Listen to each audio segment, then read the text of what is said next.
barar ka kwi ko jente ka update ba lo jaw ka te dia te channel at pan especially dungan tin konan kapke rantana na ci but ka ne kon re doran ka ko ba county ci re loka ngan chabro e long ka tin dia lo kon la ka social media baro e ka tin kon tin ngayete la to.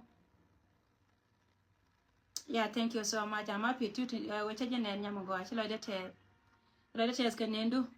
ka kwi ka mi che ka wona chabo ka to kon lat ka social media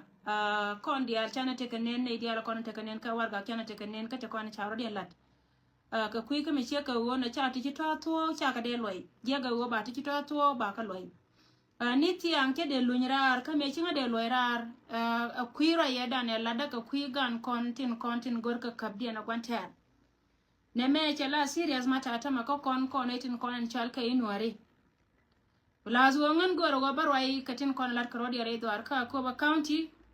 ka queen ne tin kon chal ka cha ka tewdun ngan barwai ka ku cha ka tewdien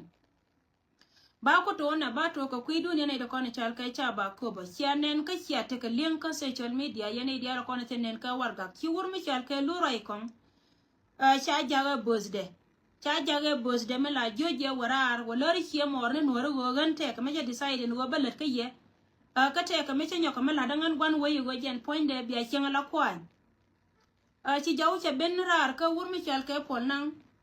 cha report mo cha ben ko na wurmi chal ke lu rai kom menan che la ro go jen ne te dia te konte cha jo bi jen re wi ka south re dar ka kobe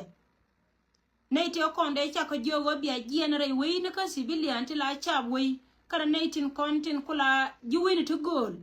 ala jiko cham watin konen let tila lat naiti konen te kama na zamani ba lar yaga tongna yana ida konen la cha yinta me jene biya lunyirei wa lunyirei wei ka wo kon medan chaka na mo lat ko me kane wei ni kap anta me chaka wei ka ba kana ko be tela riya akena ko be tela riya yana dia la to lunya jo wo biya rei wei amani yen chap kenga wa biya chang men bakula la ye jenen yen chap ko ne chal kay chap ba kobo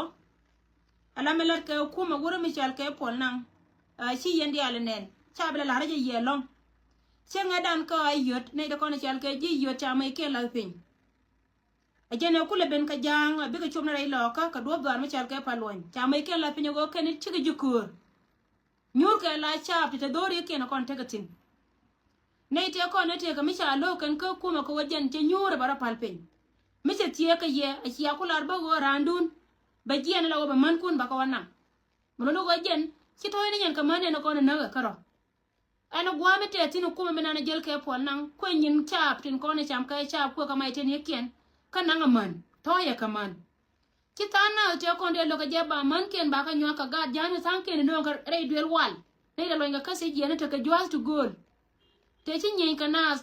sika rodin wata ne sika nyorka nyori nan ka gwa da na taka tin ka kan da shi apel na kama karpon kwala lare history me to ka yot yen cha pe kono chal ka cha ba kobo me che to ro mi che ka wona shi kan makarfon kan to cha to ka wa chola kan biya ka biya chen ko kon je mala tela kon me kele manda zama ne tin kono la lo kana ji ko cham wa ka be na baye balwa kan from there je na what one wajen yo te kan te kono ne yen che chi anen ka wangdun ka social media ko yen dia use yen smartphone yene tin konon tin ta changa tame use yen tin dia tin kon tin chal ke smartphone use yen ke kya kanen ka media wote ne di chana ka yot na ka chodien kan de ti tin konon ta ka wurmi chal ke pon na chil gaden lul ko la jawale ban man bakula la re jenen gwana ni kya wotin te ka ri di chala da don mi chal ka kan ba ngot go kan ba ngot te ka ri di chala dan wale ti shaliang tin go te ka ri di chala a changna men sho god pen ko jo ye dia saranda gar ku ka chine be saranda rena bakula lar ji go kon chaga be saranda kon nuwari chine be saranda te de janga raina ni che kan ba ngode lar ye chi raina ni chelat chelara go jen pankien chi wo kan mo ko be re da na ba chi anje ba pal che jen ko ngan ta le mane rietin ko na chiran ka lat ka gwadien a changte ka mi jema la de jira ma la para te le pen ka leng re ni ko chelara go bi ka ben re dan che chianjie na ni chalo wa ba chigran ba kan che chalo wa baram ke le ban jega ka ban na che betel dum no wote ka ti bagam ti kan ba mo de la ri de mo no to men ba ko la ri en cha to ko ni siara bar gwan siara bartin ne chiara bartine boda South Sudan kana Ethiopia mai kondi ale pujo gote le kuma wede dien mala ko involve ka melat ka kuma dwara mo ka yen chab dino West Sudan tinake kuma dun mono go gwa nan gwa ne jeno go jen ka history ba ya wonatin ka go bi bene yen re ka ko be ba ya ba ngot ko me non kar ya tame ka gwa da rew ci gar nya le ko loy kuorde e ci lar ko kan kwanya ken meda ke loy kuorde ko je le chara won ko na bana ne to waye be ka jeni gor ka je wabi abere yen chap bine de kono chal ka ji humanitarian ci ne tin kono ko le chal ji ko chamwa be ka bare ko ba tax ba ga be je ka ke mana zaman bi ka lunyrai ka yen chap ya ben bi ko gar nya le o bi ku medien ba kula pen golde aga ne chara ne te kono chal ka jang to ko ye display za kan ketet o ba ye batu chie ni kun chara ka moy ka boma biya ka moy ka go bi ka te kan no go ba la ra kume abia lunyrai dien ko go ba ye kula bana yene ko na la cha aramaro ko gankaro ade gangaro don ko don gwana ta yentin gwana jena puje wa bayo bokati agol mu wayo bokati agol baye natin gwana ta yentin yen cha ba wajo ye go kan ji South Sudan cikana wona ci mecha na kan ka burbi ba wajo cikana wona kuibunya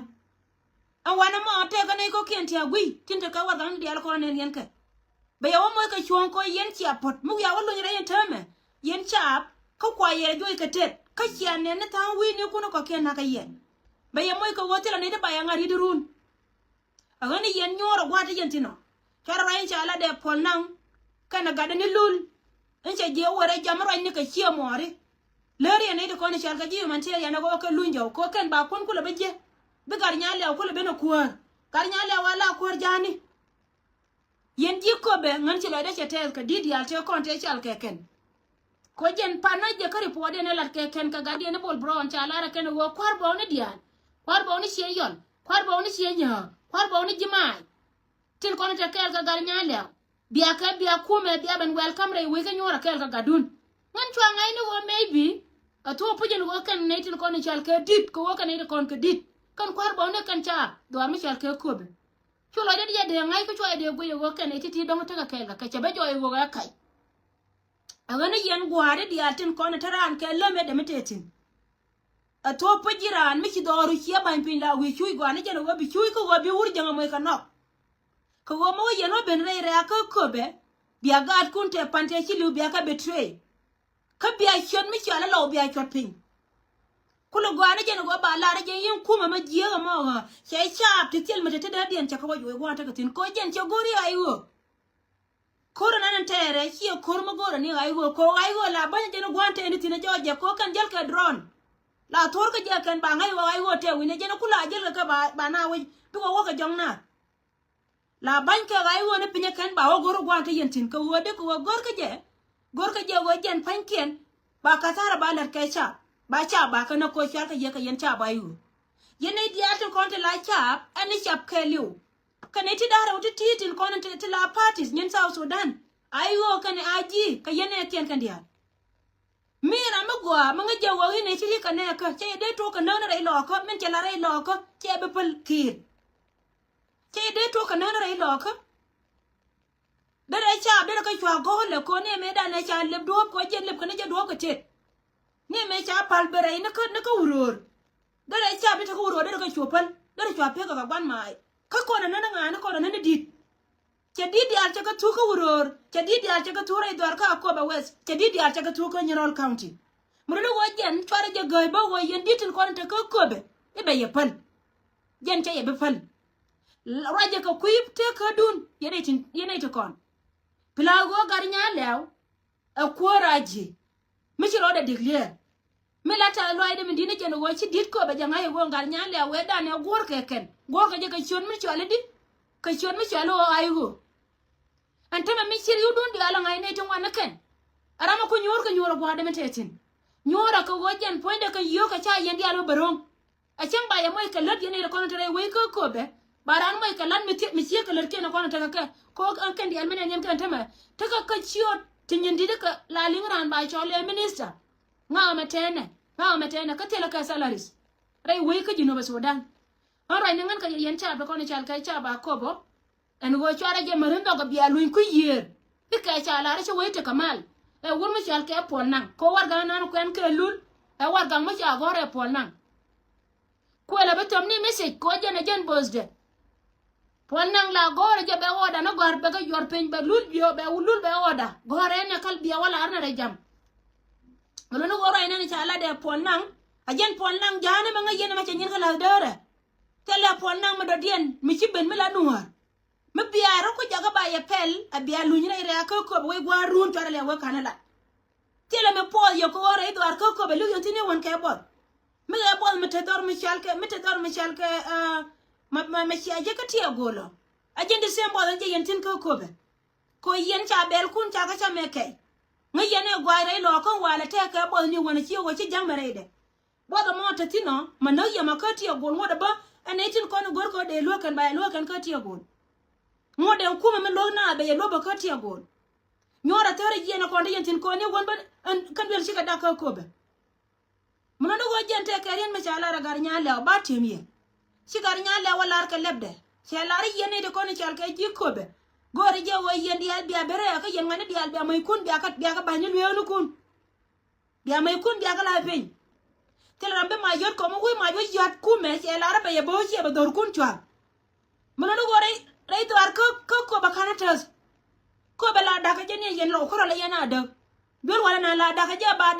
ba dikire yot ka ba la nya kan je ka lani yena mi se ya la ko wajen point ba dor kun ba ka da tela da ma len da on tere lo ko se ni rol che da ni rol ku la loy dan kon lo bel wala na ta ka ni rol je bel wala le nya ka me bel wala ko be e je bel wala la nan da ko na ga ka je na nan ta ka kon ka dong mi se da mo da ba nya ka lani dinite mi lar ka je ba juwa ti ko na ba ka chwa ti la dor mi ci to jira ma ba pe lo ba dor chwa ti la dor mi ci to ko ti la bel ti aduel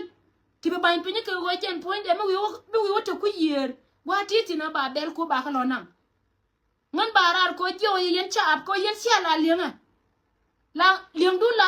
la yena goro go la ti yen ka dor da mo jena tu ye wura me sha la sal fakir ma ya di da sheran mare jinu ba sudan shi ka yen wore sheran dun aye cha pela gad kun to ko ne cha te dien ko ka ne di ala kon ga te cha ko ne te dien ka lem ne kan kor jani ka mi do ne jani shi ka ne di te ka bom ka te di ala kon ka kan cha ngang te la li ngat reina tanki no ko ne cha ngare te la ka bom tanki no ko ne cha ngare de ran te me de la te la bom men balar ye go te la gan wor mala ko go be do lon ka le tin e ku me janga me ci nyuri jen wi ngwana ten ko ne chal ka nyen saw sudan ke shodun fara rodun jako biya jien ba gad ba ko nyoka note de dun e ke cha la ra ci wete mal ko be jen mal na matakel ke ba lewo ke wi yolul yen cha ko be ko runa wi yolul be chol yu gan go na cha ya datin ke be chol yu gan go na cha ya datin ke je so da tera me ci ngi yoda ka bi wi yol be chol yu gan nyora ke wi yol ajen ko runa na mo yen cha ko be so ray me jena na bala na mako kuidun yan jikko be war ga nan sha gor e wur mi chal ke pol nang mi sha be no ra agade ne lurai ti me bi ye lutin aye sha pe le ba dor kun chwa aka chwa kan dor mo de chen kan ke chwa ba kan dor tod yara ra wale a chen kan ke chwa ba kan dor tod yara ra wale ko wara me lo je be chek de nywa ke wur janga che be no ba lo re we ko be chebe na wabal were we ko be ko la lat ke ken mete kare dun e mas jen ba man kun ba ka jaka man kien ka ba ye chenga jego go tela rambe ro wala de ka gwa mi ba la de ka tin te mi che ka te ji na sar sen karun na wal ken la jena bere nyoko lene tamre dun men dong ne bala re ko be cha malam mal ka je lam ko me jinu ba sudan ma ga je lam ko go de ko be ne me da na chare lo ka kan ka chuptin ya ka pen me dan chi lo ka gang yo korean yo pegen yan korater kana na me chika ben ko yoy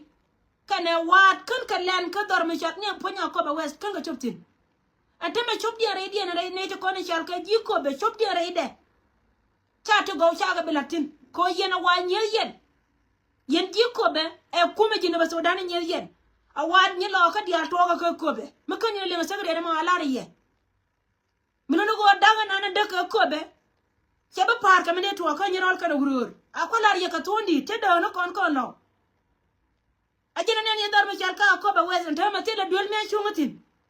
cha dum ka cha dom ka dia cha ka mot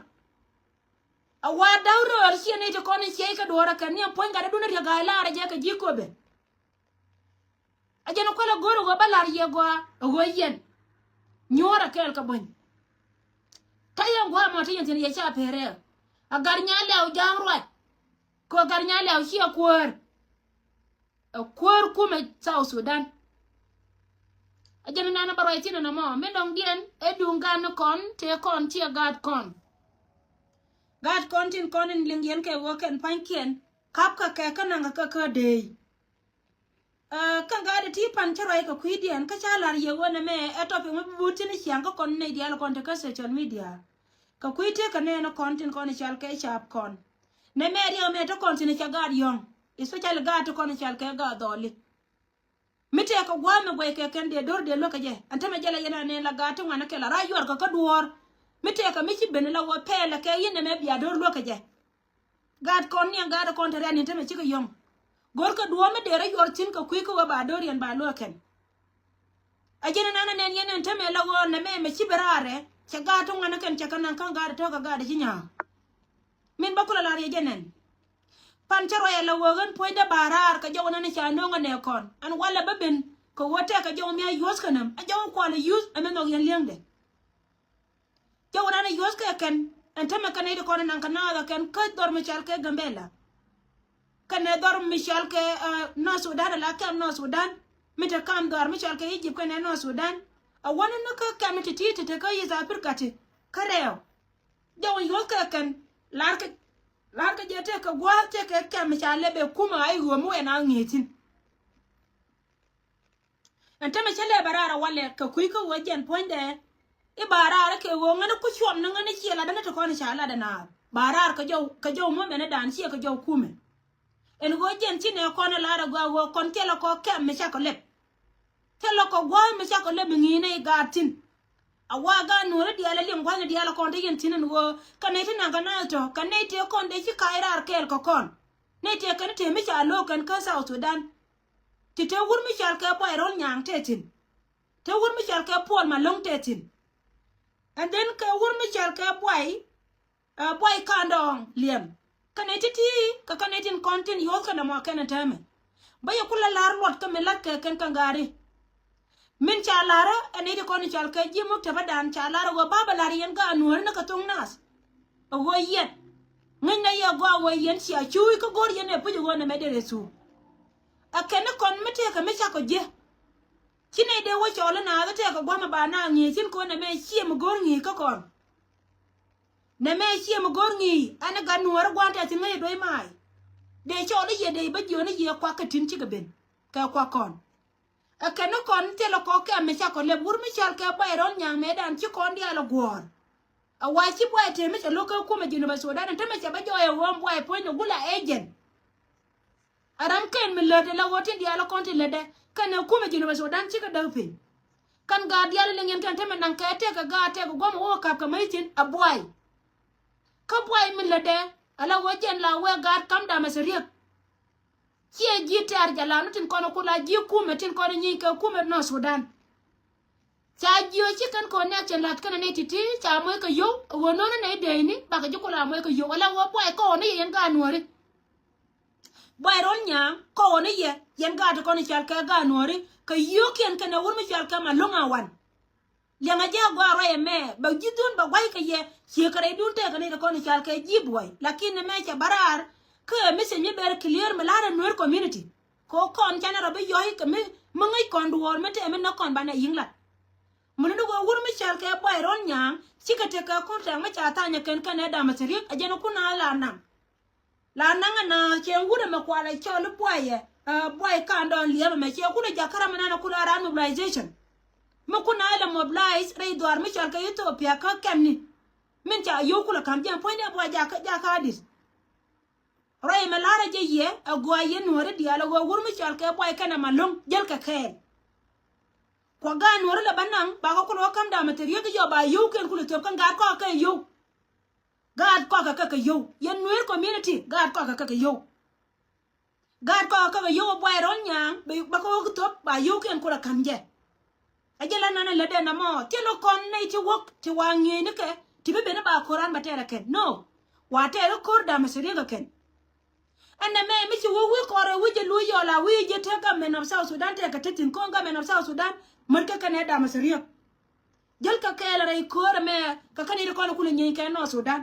siang ngai ka sianen sie me biala la ne je ka sha we ni sie wo man kwante ar kuma jinu Sudan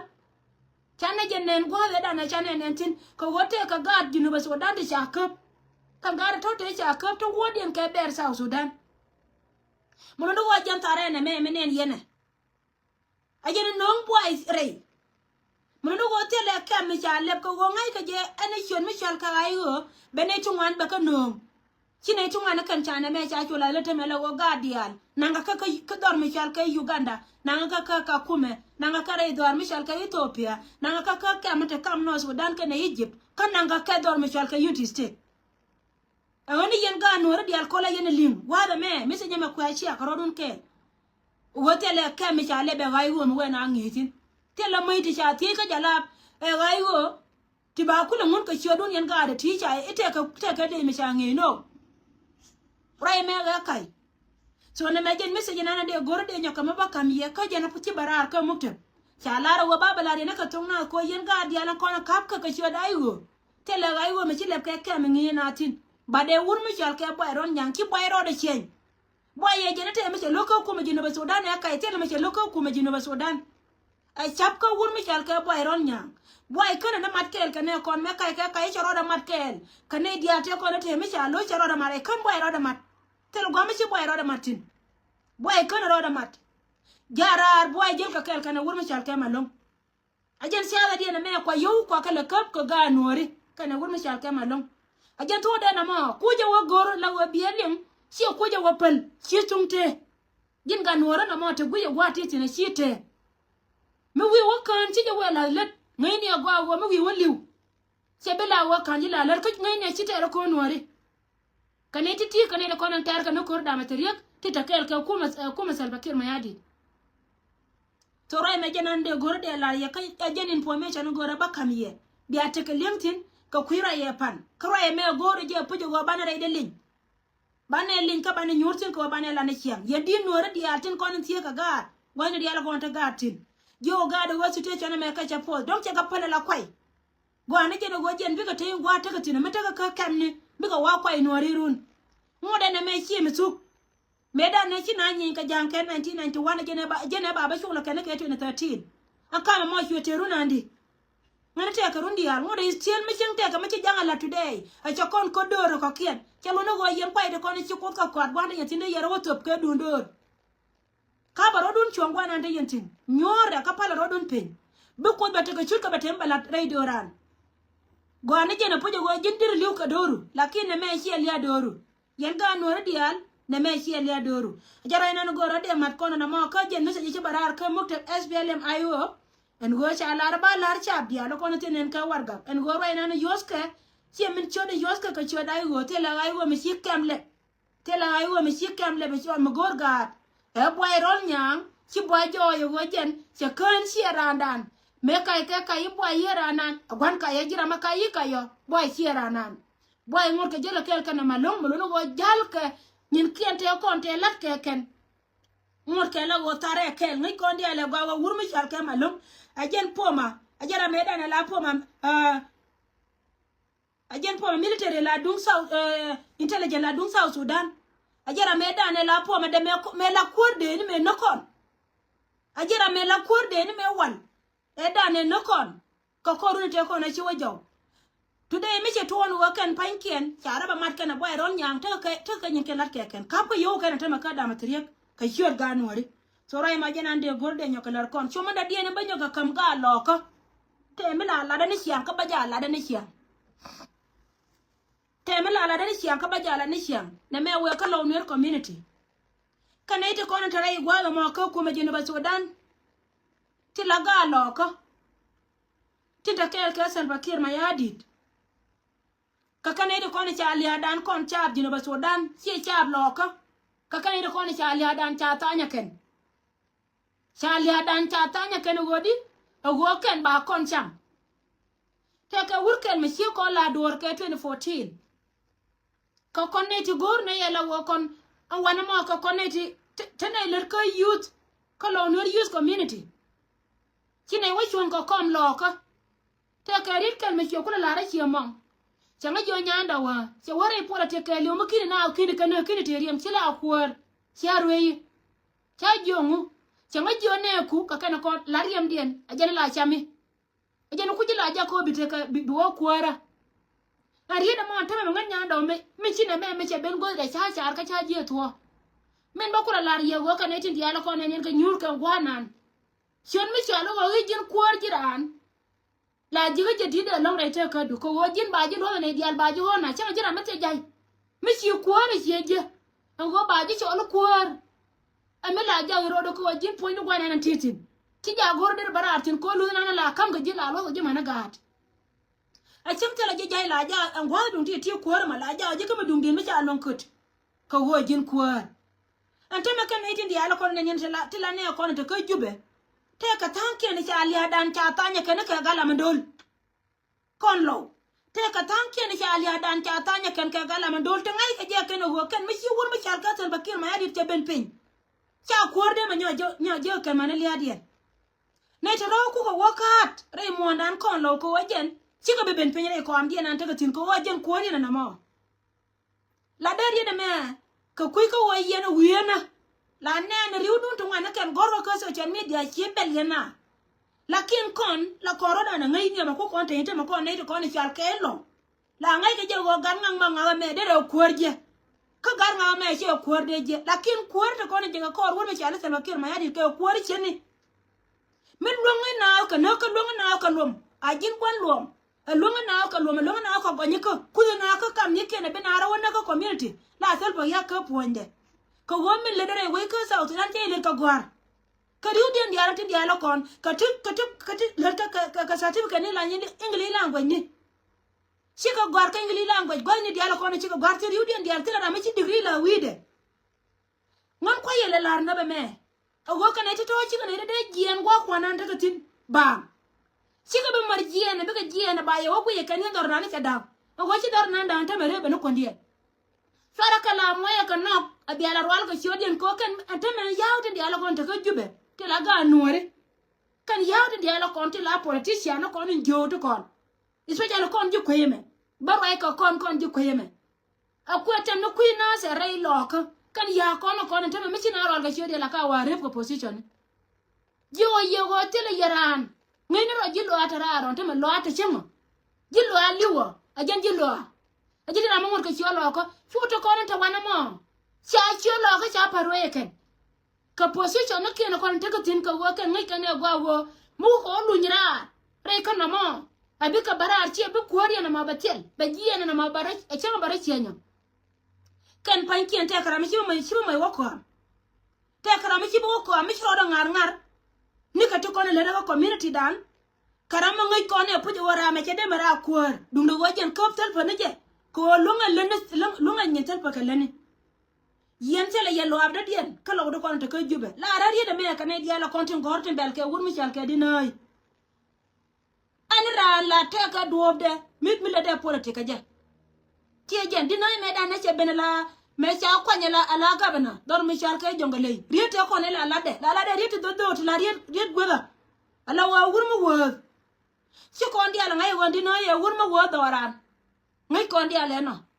lakin te la garke le biche ka turka wa wa ke yelo ala re ne go te la garke le biche ka turka mi biya mai la re bale da majir wurmi chal ka sel ba ke re mi giyo te la garke le biya mai la ka kan ndia la ko ta ka jube mi biya mai la ro wona ne yin ngan ba la re da mai wa ka si jana wa ka si jin te la je te dia te ko ne la kana dino ne elia la kan ro dien ko ken bi ko kula ben yan bana kanen se ka me chana lu ko lat ke dino ken gwa le bare dan chana lu ko lat ke dino le no gar yi le wut gar yi dino de na malonga leni la ne ye la ro wote dia la ko ne cha mam dien je riu dien dia to anaken chiken go da tamala na go ro da manu ka sa Sudan ni ken go ro manu kan ne ngai chi kan ne ngai go men to wana mo chi kume kan kana ngai ka kan kana ngai ogo mi to wana mo shie kuma jen ba an shien ba la da bi kan ga da la wol la ken te ga la dier ka liya shie mani a mi chi man lew kana gwala shi ola ro de re ga da mo ajen ga da na ngai bai da ba ka ga da la pim no wa cha man mol be nen ga du le cha mol be wi kan gwa jong ti da ma ka run be tel ponde ga da mo ga da na ga mi selfie chia gad ma de mai dier wo hin to du mar e ba lo chunga ba ra ne run so jen ta me chia ka ta ne kon la politician kun mono no go jen me chia ka ne na shika la roike wana antike tin ko la karode ne chi dora de nak ne celebration ko ken chi ko pa ni man ken ni nyer ken ka de ala kon te ka jube kan di ari udi andi alo wana ken shika ne kun ko ni me to kon chia ko kon medan ngan pa jen ka Nairobi ka jen pa dio ko me shengo wol badek ba kula ta garon ka UK medan ataka Nairobi te ka tan doro ti jikken MP ni ka tan ken pan ken ke ministers kana daran ko ga ne ja ga lo ka chen ja ga lo ko to duel gor chi na wo dore mu na wo dore ne pan ko ne che ka mun ne kana te to kana te ko ne ja ran wo sal bakir ma yadit ba ya lar gore lo ka mena no wo cha da arian ka ga kon tin gio jen arian ka gio to ko na te ka jube kare chior ke la ya kamrat bia ko la ko social media abia wora ka chior de nga yu ma dir mu cha ka jen che ta re bo les alla de mulu no go mel yene awa ka yendo ha ago lar yene cha ne be ya awa ka yendo ha awa kan yen go okay awa ka yendo ha awa kan yen go me che kwa je na mo cho lo ka ja pondun ana ga lo ka milu re en walle ko wala je ire lo ka no mo yemunda ajen jin lo andil pala ya table barino wale ala table me barino wale bara turn down wale bika cham kan iti dialati ko don tanyalo mo kon wote kon iti dialati kwa ikonde be wote to bane wala rwande chejen ngan kilo de te ga non ka jen garba ngol go yong nan ko do na ne yong te ke ri de jala da wale te jara pal pin ke video de me cheli nga wale kilo de te ke ri ke ko te ka ti go de jala se la go wo yene de kon chal ka lo ko ri cha ter kana ter go good kana ter ka panga ka kana ter ka rol jikan ko to put kor na ne cha ter yan ga de nay de na ne cha nong ye si je de ye cha nang dai doaran ka naser liya de di de kanyal si je de ye cha nang ti de ye cha nang doaran ka naser abu sho kana gule ka kan de cha nang kan de ji no ba Sudan ni cha ngi ko de nyi nen ka Uganda si de nyi ni jen ka wei ma dadian kana nang dai doar mi shal ka kana nang ka panga men nan ka jare lo ka je go ngai ka je lo chika easy people sie dar re lo ka sie easy akal ma moy ngaka go ngan ko ngam proud today ko mi chim chika chum no gwana na chika chup tin chika chup ko ka yen ywan sie be dun sie toy ka sie monun sie gang sie jen akal mi sie de moy ka ruai ni ka ne ti cha ya ko ken ngan chi lo da wi li ka me sie ta kon karan ka jube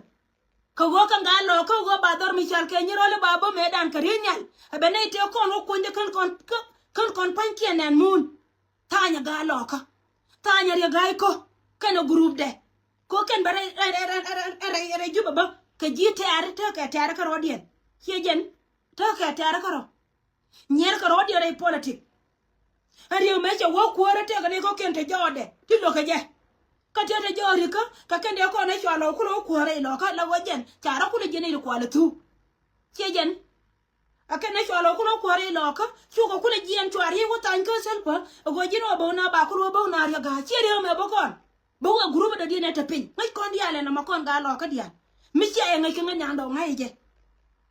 je ne te ko ne tan ke je go ba na bo ku ru ka ne te kon te bo kana ta ga ru re dien kana ite ko na wana bo ka nyirol ta ga nyiro re dien ti ga kare gai chejen buru no go ken ter ka no kona ken kana ri shillu dai ne je nan ta gatin wai ningal ka lawta la cha go jillo ati go da matiti na tay bol bari no wale bu go cho go ko be tay boro da ri an mo go da warit kana ti ba je da ba ngaye ken lar ni ye lar wo bo mete go ndi ala ko tintin chara rodun marinya ko roi chara biya roi nga kan dia la kan ro mela yan kan en ka social media bira roi bo wanga wetep ite kamit de lon kalene ka Genova Sudan no pel rodin position ka selpa pel rodin position ni kanyin poira na la rahana la jana la duel man chejen chika nyalo ka dia chale na loka yang ja gwa chale na loka ente dia le ko ne ente la ra ka social media nganya do me ngai jeni gwa la wali na rodin ba ka ne Genova Sudan ba ka ne na ma gorje wode to te karamu bum kaka na kun me hi wur mi chal ke tur ka won pana je me cha wona kan jen selfa kir ma yadit tur ka to ka wudien me chura cha wai del buli lakin jen mil bulu de cha mai je de chena ken ajen gol ker ne jahana buli mi chi mu galat manin ya ma ka le wada me je me walona je ye chwe ji na la wo jen chwa pal wo ga lo ka ga bo chor chwa ma kal pal wo na wo gwa na ken ka man ken ka dong ken we ko ngot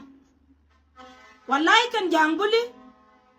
ka jang to go chiga ka jang lo ka chiga jang lo ka kana tar kien cha do lo ka chot pinya ken kan ka dwal ka te ka ro me charam ka lo kan ka dwal ka ro me charam ka lo tur ka me wa chi wur mi chal ka sel pa ka amo ni ja ka ngada ka ken kana ato da ko martin ko cha je cha gor ka war da me cha gor ka war da la ro jetin ko run mo ran weli ni ne ba war da kamrar Muruno go ti wur mi chal ka sel pa cha dwal ka je cha jo wo ne ti ri cha na wo na ke ala wo nuor chi ran dung do go jangaran he siama kana me ne nuor chi ran dung do go jangaran me chi kan ma yo mo chwa ne di janan dio ne dan dio ne di janan dio yes ko me mo wa commissioner den wa Martin ba la jere ne di janan dio me cha ka wona chwa tanken ye ke kini lia dia to go tuk tor mi chal ka bim non chwa ka de me cha ka de ken chwa ko la re ko ni te dia la ko no lia ngai ko dia la go wa ke la cha mana ken ka lia na te cha wa cha ma ken kam dar mi chal ka yirul ken rumbe ne te ko na ya cha ken de ni Genova Sudan dia jan go to ko tin ken wo ken ka cha ken chwa ko no ko ba Martin ni cha na ji ayom te me la me chi ko won tur ka ko ne ka wajo wur me chal ka sel pa cha jo sel pa jini cha na ga cha kana ni bi war gag bi atan ko ba ji ma yo bo wa yi tur ka lok tun mo che lok ko wo ngai je che mi ka ga ji ma yo pi ma yo ya ma mo no wa che mi chi ka me la ka ga de che la che tur ka cha sa lut wan te tin ko randu mi te ka ne ti pat ka bul ka ge ken ko je ni cha dorien mi cha ko ne la ne na ka kan dial mane yon ken mane dirwo be dan chi ka yon la bera ba ne na wala goro ko mi cha lu ngwe de menan gore la go jen ko celebration la lat de celebration ko chi ji ko ba wajal ka tiego lakin we gwar nan nga nyando palma we jal ka tiego ko nga me proud kan ngan chi ka do de jia ko mel wala cha nyo ka nga dioni la lar ka mama mo dial ter gwar den mi cha jetin an mo de yet antame jen chara ko moy kam yamro ka kano endwar kano ko konto cha ko ga puje tame men chiro da kula cha ko ga ko kon di South Sudan ti kon belenien tana belenien bana ko tinara ikur so titi ka kan plan da kono larke yelo da kono la bel yente kono te ka jube ka ti chara ngai ko beran pe duele awate ka wurkel mi ko roi wurkel ya lar nene ko ga gona ko ken ko ga la to yaga jiyo ngume biya chome nai kone chef da jine wanyam chef da MP ngada metaka ngada ka angan kuwa kon chaka jor kala chine la bilione chere me choma liada me chale ngam histor na ma chale chen nyali chawa chi ga liu chunga ko ri na ba china mara che de lar a chan chi kwane rit me chori ngu la je kan ri chi liu chunga kan di alpan kente meteke Kara biya ka wachal. Ko wachal di anu biya ka wachal. Biya picture ne kien biya ka chia. A biya ka laba ka social media mo yana ka kanok. Kana de la wa nana. Ngayene. Kara ka ba mo iwa ba ka la wana ba ngo mi cha ka ba nan yam dan. De go anu de ka na kon. De go anu de kon go chen. Go anu we mi te jok. Go anu we mi te jok ra na chima jon chongwan. Go anu we mi te ka jok ko jira anu mi chiro do yar ka mundu. Go anu jene go bi chu yira imondo. Go anu te go long. Ti dial pote ka chi mara go anu te. Che jen. Ran mi che ile ka mi je go anu go jenya te. Ko be jikura ne ruun mu success. Ba kula ga ye jen nga ga dana na mo. go ga long wo jen poinde mi te karam le diko mi jio go na te de tela yaran ti dia la kon go ti go no kon dien mi jaran wo jio ne ko man kien mi jaran jio e sel po ngane bi kam na me wala ne dare la li ba lor wo chiran ga chot ke na man ko man cheng mi chi ga dab la do le go de ga liu la do le liya ga da kada dia la kon man ko no ngunu kien tela ka dor me te huje cha go ni mi da ken ko go ken mu wa wo jen ko ra cha bi chan kan ni jen mu wo chan dia na me lakin che jen wo chan dia te ka jinu mu da kwa kien dia la kon bi ka jinu ba ne to ba ne wo to no ko zero ko ne te kon te chonga je ken da ken ko no kwa le chen je lar ni ye lar ye lo wo ara chi nyo bara ba wo nga sina ma jutin no ne de kon chicken ne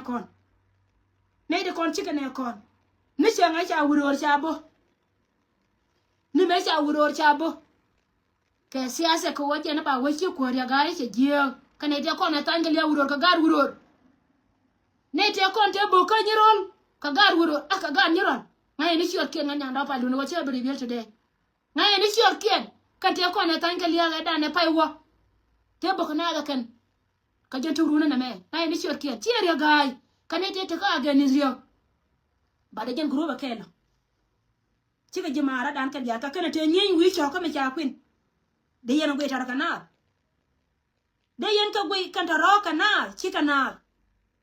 kwa ka pal chora le burga me biya wiya idinai nguga dinai dun mi che ngai da na cha warai a che loi rei cha wa pel gwa dan dinai dun an ngai de menan che ngai mi cha lo wa ba ya wor ka je chi ngai ni gen ya ona ro ka jen gwa da dun ti de dan ko biya kule chong jore me ga ba na ka jongle la ran duora ba li ngam chang ba na ni nganya da o che ga men ta mi cha we ne ba lo na are ngar ka men de barar ke wi nganya da o che ka charo je ka ta ka yu kai mi ta re ku mana mo ta ka ko man ta me ka te me na lo de barar ngan de barar ba lar jan te pe wo cha ka ba na lo me te me le de jo lele chang ba ngana ko ngai je wo liada nganya da o ken ka ro da liada che je na de ngo le re lo ka mi di dan lakin chara nya barar yene te kon la gor ka social media ka short kien la ko mention the more she ka mention the more ba position wo nyo je kan ko kuma jino ba Sudan ariam dan kwa chama kan ko nya kon tan re bo le we ngago chara ngwe je we ngago yente dia la kon de la politician lo ka ngai ne ye go te la ko politician tene jimetin ala jikki la yeni te ngai rane go wo mo wa jen kan position ko ra tel pa me te la bi nga no nyal diudun dia da ko kan certificate ne kan Nairobi ko kan certificate ne kan do del gora jen chano na taga ya nai ne ya lai lo ka Canada ngo da yet chang chi ka chop tan ka ja ngo da Canada ko mo ngol ka te ka lo da kon man kal ka alta dorte pare lo ka nyo ye pe ne kan wate da mi kon men te wur kan me che yo da ka pan chang jo nya da ye ko ba pe me chi roi chi nga nya chu nga ai lo ka na mo te da mi kon men tin me da na chu mano da na wo ne je ka chu alat anu go ye ne de kon la cha tin kon je ka ba da run chwa a chwa ka ko te ya pan me ne chi atas a chwa ka gwana jen go ba chwa da run den wo jen ba ya bana gwana jen jin shi ga mo ba pelo go berchendu go ba be lo me wurjanga para kon dem ko juri yen man to kon chal ka man ko be chara no go bi adap ko ka kan joto ko chang lo ka la pal ka ji kan ba ji ka ba ken kada lu ni we ko be metela bono dien mi siberay jana lara yena mo ti kan ko na banorar ka jan go dun tier baro ko garar en go ta me rai ba ko ya ka media mat ko gan te ka tun wanta gora wo ba ko la lat pin tame te tun wana ba la lat pin te ka tun wanta ba la lat ka pin te ka tun wana ba la lat ka pin la chiem cha wajom kan jom nan ta tin gor ka je go bina le nyurtin mo cha ka na cha barar kan barar ka social media yene ka dial la ngai je go go kon la ngai je go go kon so ti ka na kon banorar ko mala ko te ker ka ye ban dial kon te yentin ayandi al poda ka yandi al gangan te la me be ka pe nor bil te la me be pe wani dial kon ta kon tin banar wijan je banek bana oba kamene me kama wo kon wujan wa jani ala nene bi jewda bal kara me ci kon le kete jentama telo le longo jati ko le be kon ko kon ta kon ga pale kam dit la nor do ro pal tanga mi jiya be pal gwaye je gon gwa baro de ritina na me ci nora be pal ani thank you so much ko ma ta kelga ya ma yandi ala par